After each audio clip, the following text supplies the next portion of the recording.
Te, such persons, vai, undoubtedly, vidanti, do know, atitaranti, surpass, cha, also, devamayam, the covering energy of the Lord, stri, such as women, Shudra, the laborer class of men, Huna, the mountaineers, Shabraha, the Siberians, or those lower than the Shudras, Api, although, Papajivaha, sinful living beings, Yadi, provided, Adbhuta Krama, one whose acts are so wonderful, Parayana, those who are devotees, Shila, behavior, Shiksha, trained by, Tiryak Janaha, even those who are not human beings, Api, also, Kim, what, U, to speak of, Shrutadarayanaha, those who have taken to the idea of the Lord by hearing about Him. Yea, those. Translation. Surrendered souls, even from groups leading sinful lives, such as women, the laborer class, the mountaineers, and the Siberians, or even the birds and beasts, can also know about the science of Godhead and become liberated from the clutches of the illusory energy by surrendering unto the pure devotee of the Lord, and by following in their footsteps, pure devotees of the Lord, and by following in their footsteps in devotional service. Surrendered souls, even from groups leading sinful lives, such as women, the laborer class, the mountaineers, and the Siberians, or even the birds and beasts, can also know about the science of Godhead and become liberated from the clutches of the illusory energy by surrendering unto the pure devotees of the Lord, and by following in their footsteps in devotional service. Purport by Srila Prabhupada. Sometimes there are inquiries as to how one can surrender unto the Supreme Lord. In the Bhagavad Gita, chapter 18, verse 66, the Lord asked Arjuna to surrender unto him. And therefore, persons unwilling to do so question where God is and to whom they should surrender. The answer to such questions or inquiries is given herein very properly. The personality of Godhead may not be present before one's eyes, but if one is sincere in wanting such guidance, the Lord will send a bona fide person who can guide one properly back home, back to Godhead. There is no need of material qualifications for making progress on the path of spiritual realization. In the material world, when one accepts some particular type of service, he is required to possess some particular type of qualification also. Without this, one is unfit for such service. But in the devotional service of the Lord, the only qualification required is surrender. Surrendering oneself is in one's own hand. If one likes, he can surrender immediately, without delay, and that begins his spiritual life.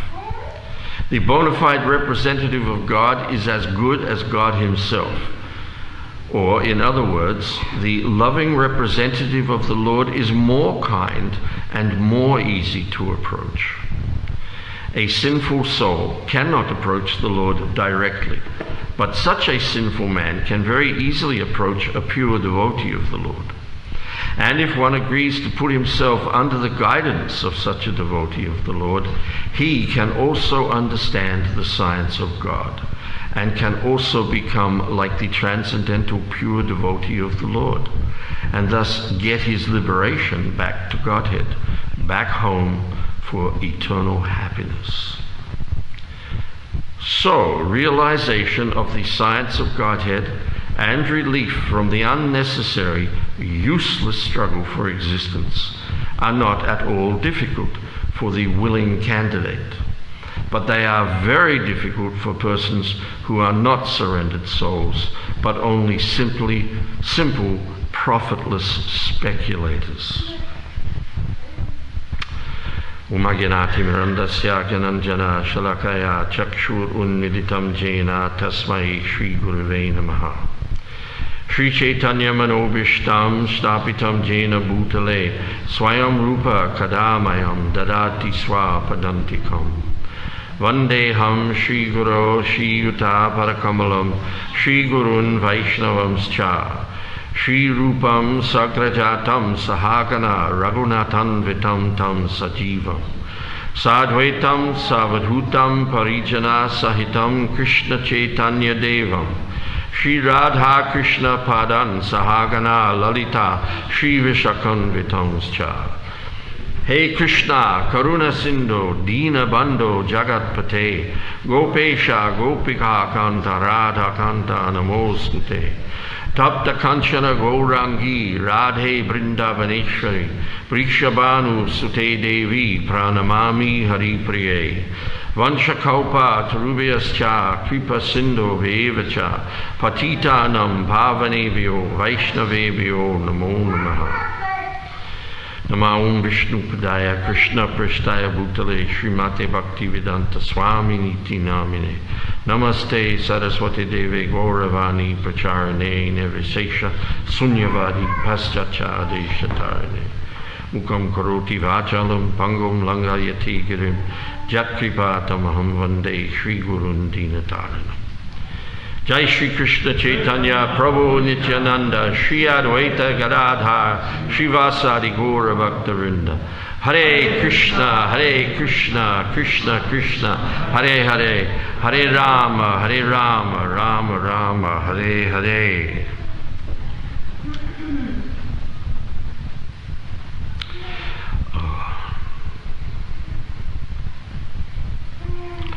The idea of surrender is something which, well,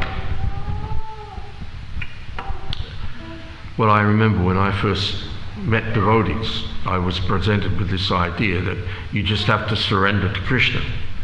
And the idea of surrender was not a very palatable thing, because I don't know how it is for present generations, but my generation was born very close after the end of World War II.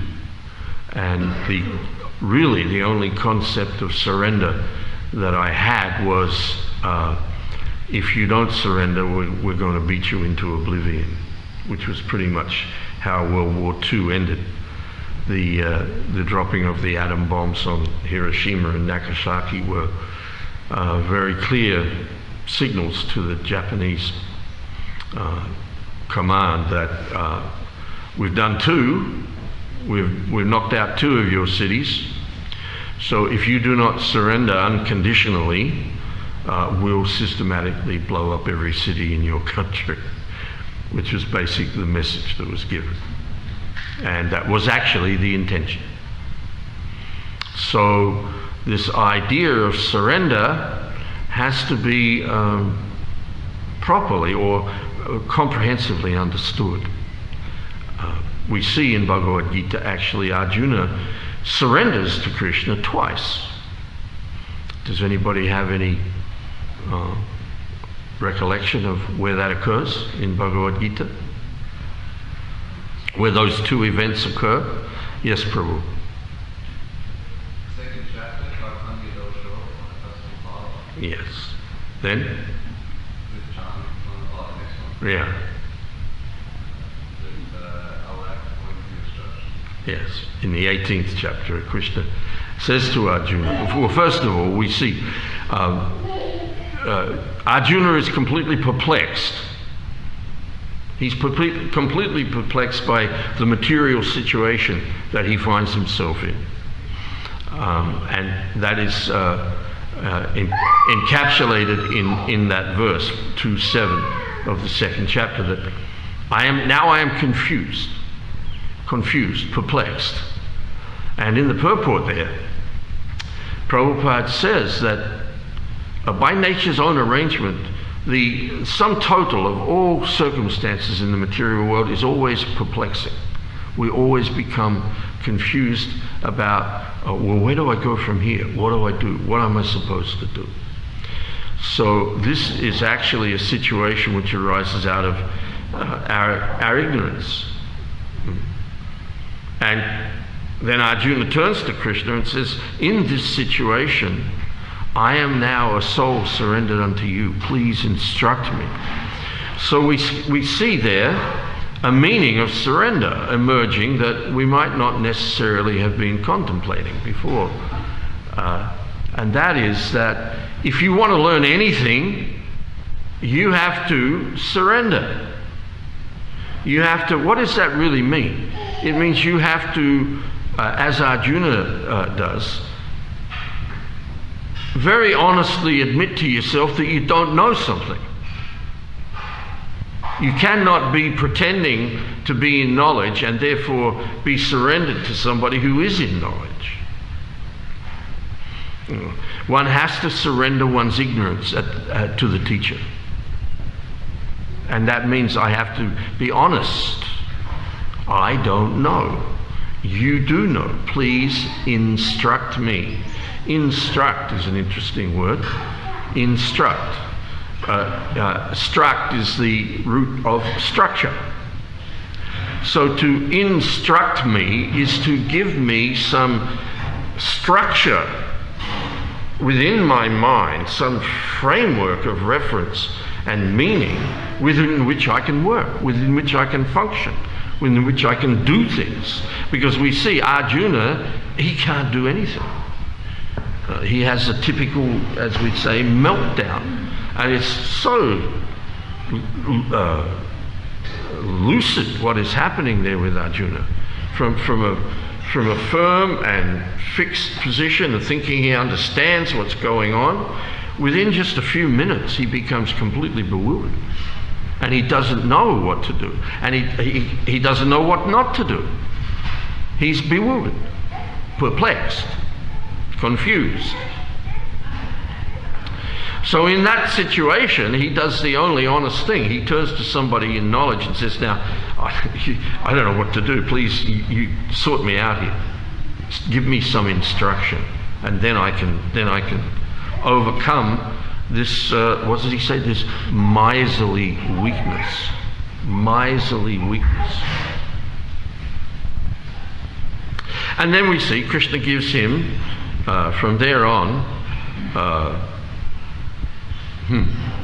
many instructions.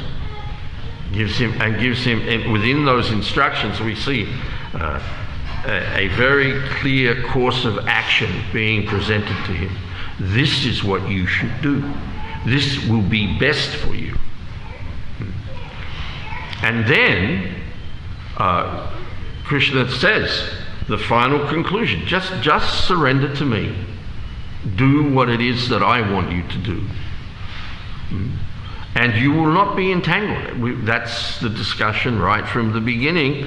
when Arjuna says sin will overcome us if we act according to this situation. If I kill all of these people, it's genocide, and there'll be all kinds of reactions for that. We'll be overcome. Sin will overcome us. And as a result, we'll become very much more entangled in the material situation. And Krishna's talking right from the beginning. Now I will give you instruction by which you will become free from all of this. And he says the final thing is, just surrender to me these instructions that I am giving you. Chetasa savakamani mai sanyasya matpara buddhi yogam upashucha machtatam satatam bhava machchita savadurgani matprasada tarishyasi atachetvam ahankaran nashroshasi vinashasi. In all activities, just depend on me. That is what Krishna is saying when he says, just surrender to me. In all activities, just surrender to me. Do what I want done. And then what do we see? He says, so now you consider these things, and then you do whatever you want. And Arjuna's immediate response is, yes, now I'm firm and free from doubt. And I'm ready to act according to your instructions. So he surrenders in ignorance, he surrenders in his ignorance, and then he surrenders in his knowledge. And both of them, as Prabhupada says here, surrendering oneself is in one's own hand. If one likes, he can surrender immediately without delay, and that begins his spiritual life.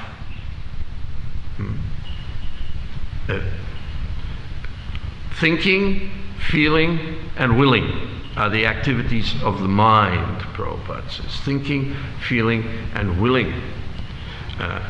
And we are actually independent of these things, of this thinking, feeling, and willing which is arising from the mind. The soul is actually independent of these things. We are in this condition of material existence by an act of will, by our own will. In the 13th chapter of the Bhagavad Gita, in verses 20 to 22, there's a very clear synopsis of this. And in verse 21, Krishna says that the living entity is the cause of all the happiness and distress in the material world. We are the cause of our own happiness, and we are the cause of our own distress.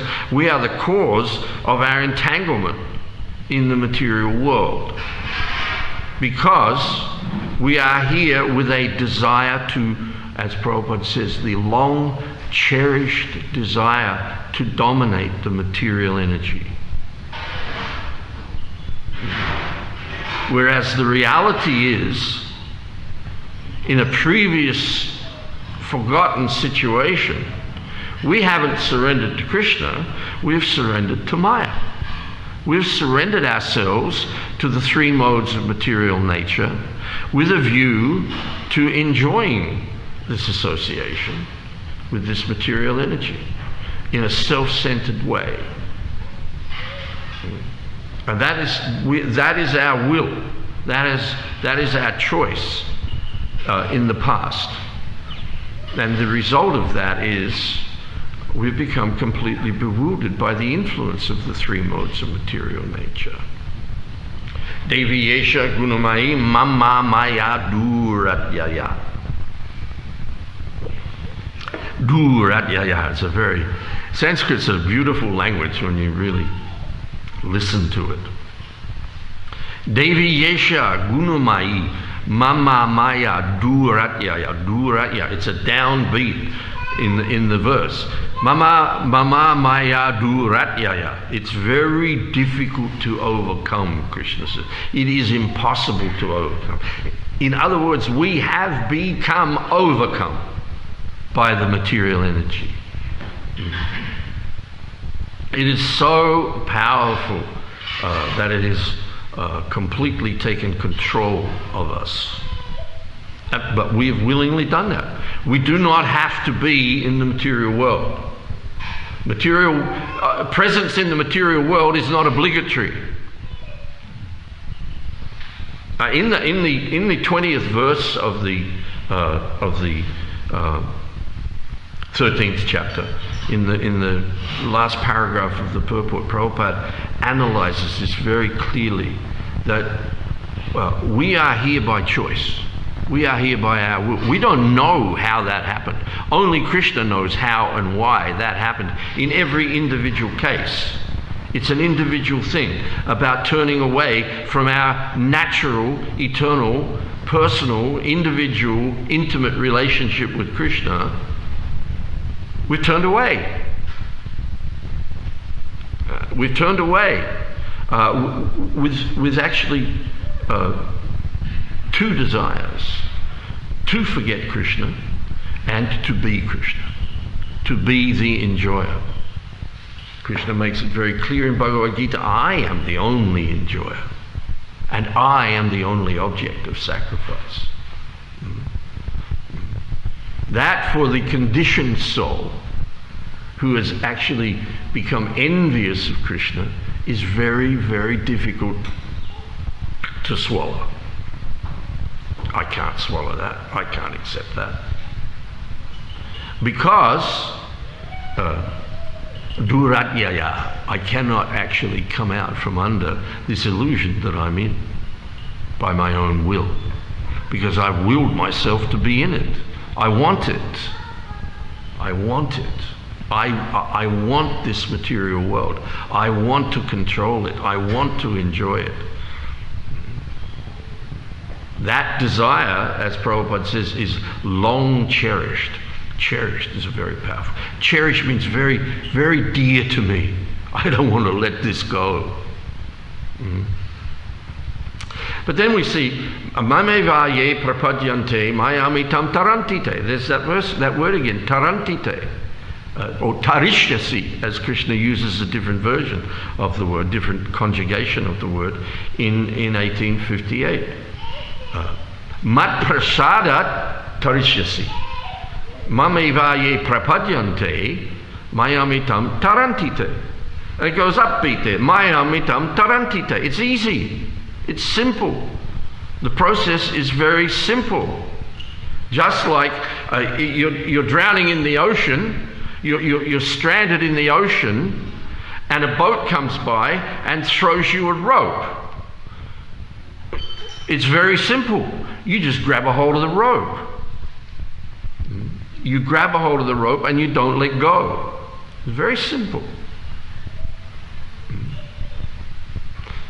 But we come to this situation of surrender with a very complicated mind, very complicated labyrinth of desires that we're entangled in the material world. Because there is the root desire to enjoy the material world, to be the center of one's own world. But then, through contact with the mode of passion, those desires expand exponentially. Exponentially. And we don't really come to understand that until we do try to begin to surrender to Krishna. Try to get control of the concoctions for sense gratification that arise in our mind. Vishaya vinivatante niraharasya deina rasapyasyam rasopyasya param drishtva nivatate. Very powerful verse. This is one of the verses Krishna states in answer to Arjuna's question about how can you tell when somebody's in transcendental consciousness? And the first thing Krishna says, although the embodied living being may be restricted in sense enjoyment, the taste for sense objects still remains. And that we don't really understand until we enter into the process of trying to control our mind and senses and engage them exclusively in Krishna's service. Then we become barraged by so many desires. And as Krishna says at the end of the second chapter, these desires will come endlessly, just like rivers are running into the ocean. But one's mind has to become like the ocean and not disturbed by these incessant desires. That takes an act of will on our part. And we might be weak in the beginning. It's like you go down to the gymnasium to get fit. You're not going to press 200 kilos the first day you're there. In fact, it might be very, very exhausting just to lift up one little 5-kilo barbell and do a few exercises. So we have to understand that now that we're beginning this process of surrendering to Krishna. But we can understand it right from the beginning by the second half of that verse. Rasapyasyam rasopyasya param drishtva nivatate. That verse is beautiful. Although the embodied living being may be restricted from sense enjoyment, the taste for sense objects still remains. But, and this is probably one of the biggest buts we're going to come across in our whole life. It is the biggest but ceasing such engagements by experiencing a higher taste, one becomes fixed in consciousness above these things. And that higher taste is explained here as understandable only by hearing. And Krishna says this, Prabhupada says this in the purport to 1322, that unless one transcends the influence of the three modes of material nature, Traigunya Vishaya Veda, Krishna says, Nistraigunya Bhavajuna. These Vedas, they deal with the three modes of material nature, how to manipulate it all and how to get the best out of it. But Krishna very early says, in this endeavor there's no loss, but nistraigunya bhava. You have to transcend the influence of the modes of material nature. Otherwise, and that is Krishna consciousness. The only way to actually transcend the three modes of material nature is by surrendering to Krishna and becoming conscious of Krishna. Maya jakshena prakriti suyate sacharacharam. This material energy, these divine energies of mind, they're under pratyaksha, under my eye, under my control. We are under their control and they are under Krishna's control. So if we surrender to the controller of what we are controlled by, we will become liberated from that. Very simple. And in that, but unless we do that, our material consciousness will oblige us to take birth after birth after birth endlessly in the material world. There's no end to it. There is no end. Once one becomes entangled in the three modes of material nature, there's no way out, and there's no end to the repetition of birth and death in the material world.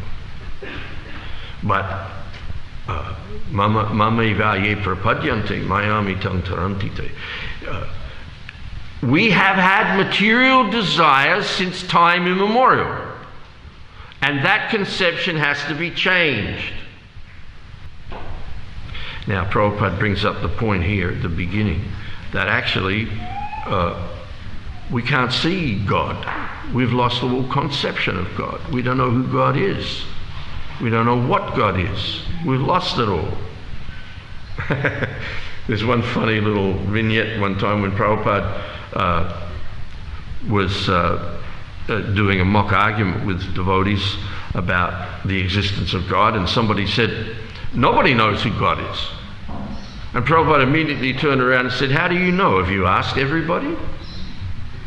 You can't say nobody knows God until you've asked everyone and they say, I don't know. Yeah, you just haven't met somebody who does know yet. That's all. And that's what we need. We need to come in contact with someone who knows. Someone who knows. And how do we come to be convinced that person A knows and person B doesn't know? By what they say. By what they say. And by contemplating what they say. And putting into practice what they say. Testing it out for yourself.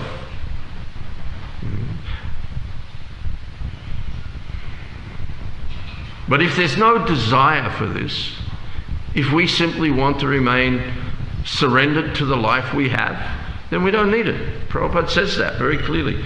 If you do not have a desire for self-realization, you do not need a spiritual master. It's on a need-to-know basis, actually. That's a very nice point here in this purport. That the personality of Godhead may not be present before our eyes, but if one is sincere in wanting such guidance as to know the Lord will send a bona fide person who can guide one properly back home, back to Godhead. So it all comes back to what you want. What do you want? And we see this again in the Bhagavatam so many times. I'm always struck by the story of how Kadama Muni performs his austerities to invoke the presence of the Lord, and the Lord appears before him, and the first thing he says is, what do you want? And same thing with Suttapa and what's his wife's name? Prishni. In their previous life, Devaki and Vasudeva were performing austerities they wanted the Lord to be their son, so they performed austerities. The Lord appeared before them, and the first thing he says is, what do you want? What is it that you want?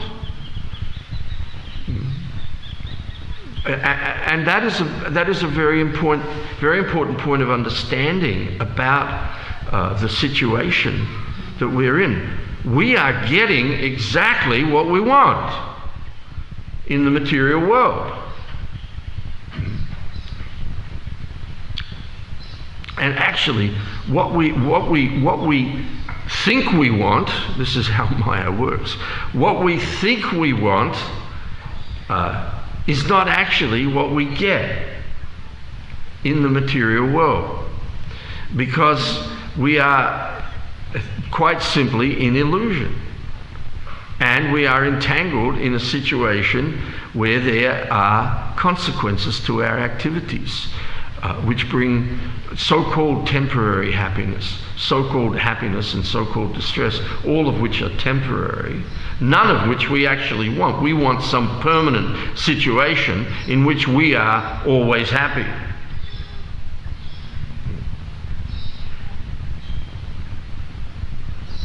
That's what we want. But that's not what we get. We get this situation where, with the interaction of the three modes of material nature, we meet with good and evil in various species of life. But it's all materially good or materially evil. It's not absolute, any of it. So there comes a time in this endless situation where an intelligent person will say, well, there's got to be more than this.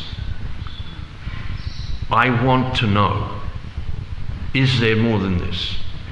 And then, even though the Lord is not present before our eyes, He's present in our hearts, not as the surveillance officer, but as Devamrita Swami very nicely put it a few months ago. I heard a class, he was talking about this, and he said, Super Soul is your chaperone in the material world. He's your chaperone. And as Krishna says, Ishvara Sarvabhutanam Hrideshajuna Tishtani. I'm directing the wanderings of everyone. But what's he doing it on the basis of? He's doing it on the basis of what you want and what you deserve. On the basis of the balance, the balance off between what you want and what you deserve.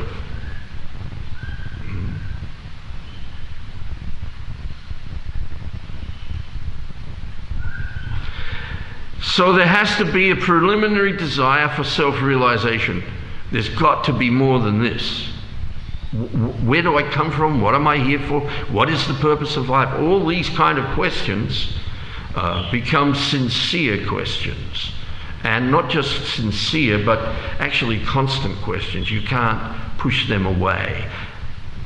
In the face of the perplexity of the material world, the intelligent person will say, there's got to be more than this.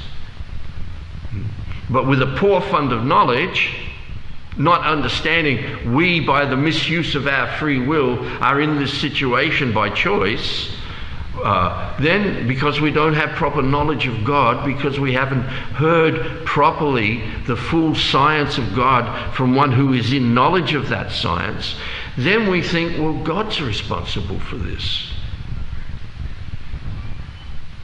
And what kind of this is the work of some supreme being? I could do better than this. Some temp in some office could work out a better organization than this.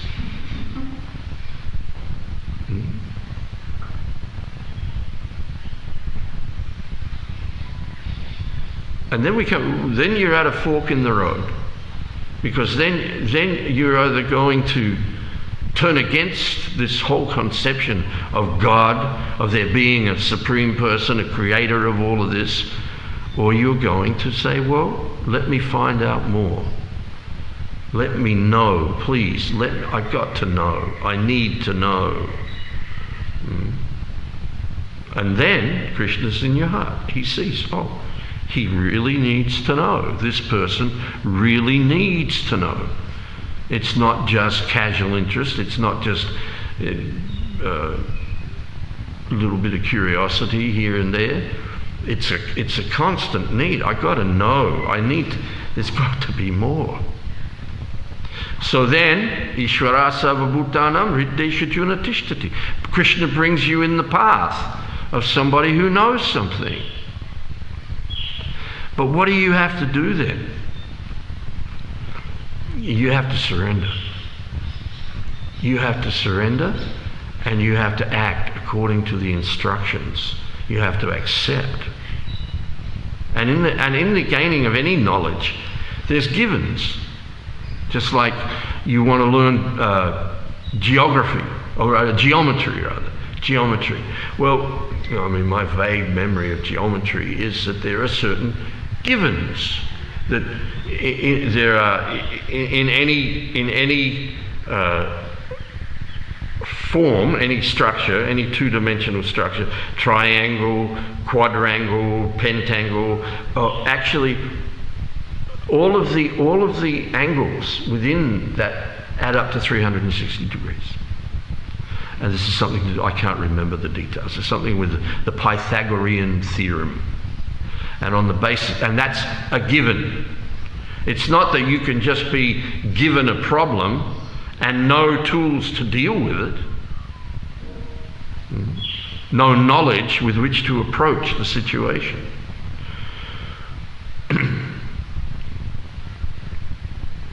Now the Lord appears in this world very rarely and for not long at all. 125 years Krishna appears, 48 years Lord Chaitanya appears. And then we see in Bhagavatam so many appearances of the Lord just for a few minutes.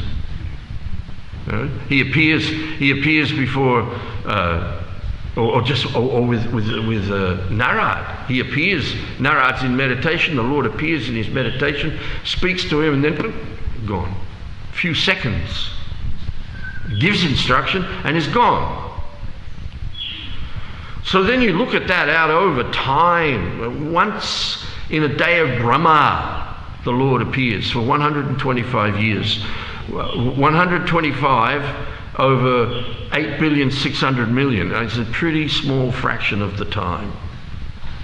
So then, how is that knowledge that he imparts? And in Bhagavad Gita, it's like Prabhupada says, maybe 45 minutes, an hour.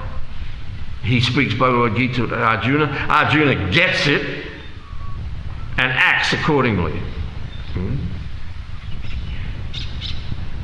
How then is this knowledge transmitted in the world? Only by devotees of the Lord. And one must come in touch with a devotee of the Lord in order to actually be able to receive and comprehend complete and perfect knowledge. There is no other way that can be done. No other way. And when that situation arises in one's life, one has to have the courage to surrender. To just surrender. I mean, we did it. We surrendered to Maya. And what is Maya's business? To cover us over and throw us around. Go to heaven.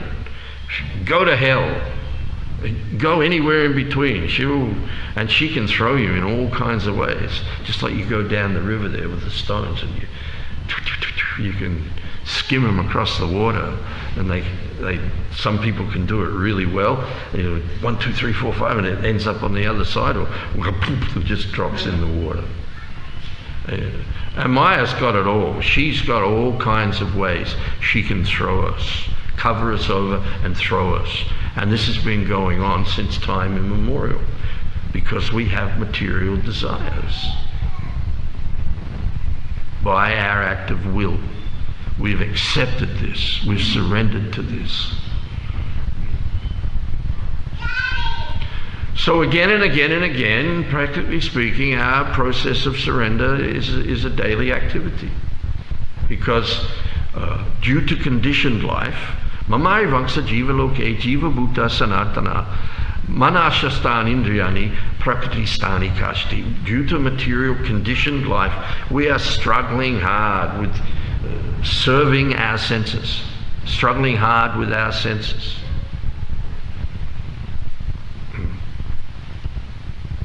But Krishna makes it very clear, you surrender to me and I will deliver you from all of this.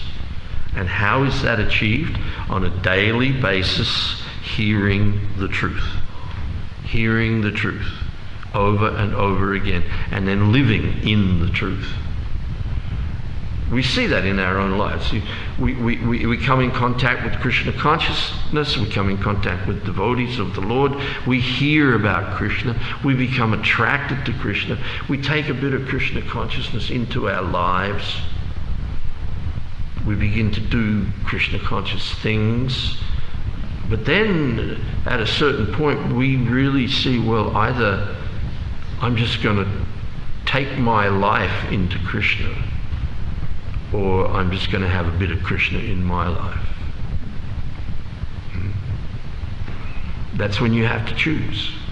You have to choose. And that's the other point about the association of devotees.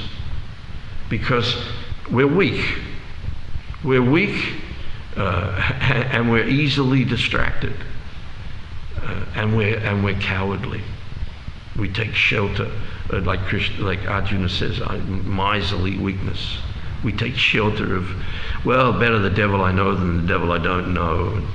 I'm not sure I can give this up or that up. But then through the association of devotees, we see, this is what surrendering is about. This is what surrendering to Krishna is about. And there's a spectrum. Some devotees are still very much influenced by the modes of material nature. But then we see amongst the devotees, especially by hearing from the pure devotee of the Lord, we see, there are people who are actually transcendentally situated. And if we associate with them, we see, well, it didn't happen overnight. It's a gradual process. Prabhupada says that also.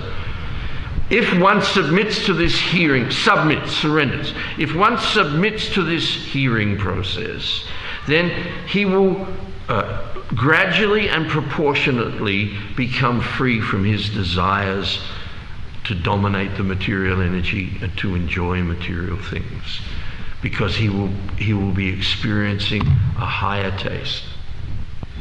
And then Prabhupada ends that purport by saying that by association with the Supreme Personality of Godhead, one comes to taste his actual spiritual nature, his spiritual happiness. But it's all dependent upon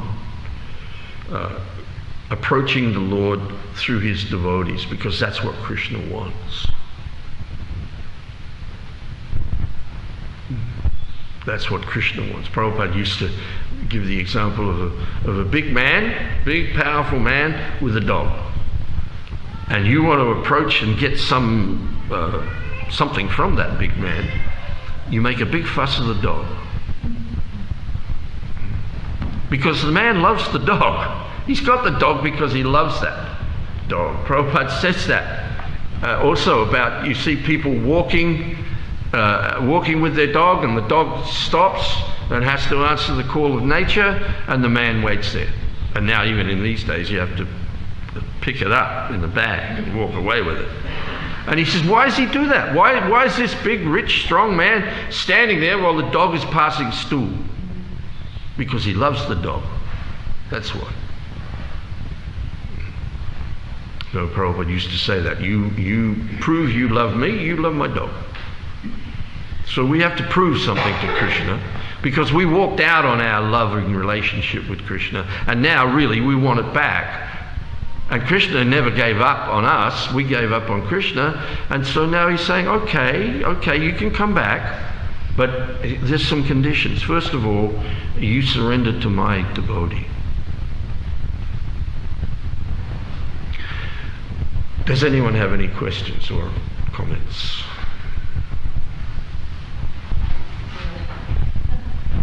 Saranya, were you first? Sava? Saranya, take the mic. We've only got a couple of minutes. So. Yes? I just thought the deities just then, but we are approaching the deities through Srila Prabhupada. Sometimes we're just thinking we're connecting with the deities themselves as Krishna.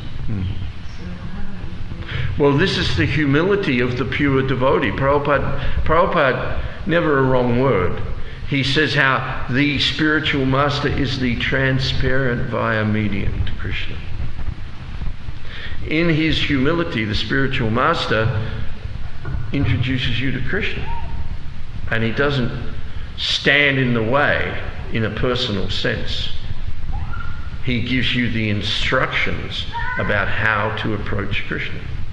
And he allows you to develop your relationship with Krishna in his deity form. He encourages you to do that.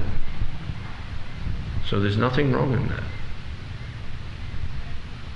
It's a natural development of the process of surrender. Yes? Yeah. Hare Krishna. Related to that. Sorry? My question is related to that.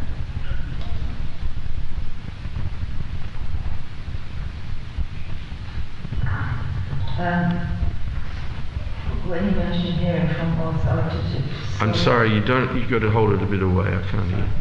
When you mentioned hearing from authoritative sources, can you explain the difference between authoritative and authoritarian?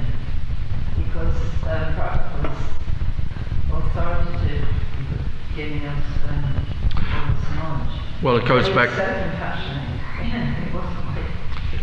It goes back to what I was talking about at the beginning about surrender. Authoritarianism means you do what I tell you to do, or I'm going to punish you. Authoritative is you do what I instruct you to do, and you will benefit from it. Your choice. Take it or leave it.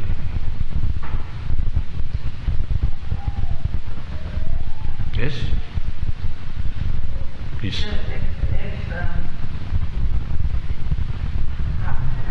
it seems like in our dealings with people, we have to remember how to follow them. Well, it's a practice. It's rooted in humility. Practice of humility. Authoritarianism might is right, but authoritativeness is please consider. Please consider.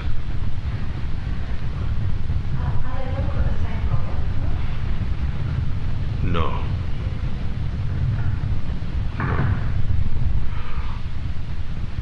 Authoritarianism authoritarianism actually only applies to material situations. Authoritativeness means actually spiritual.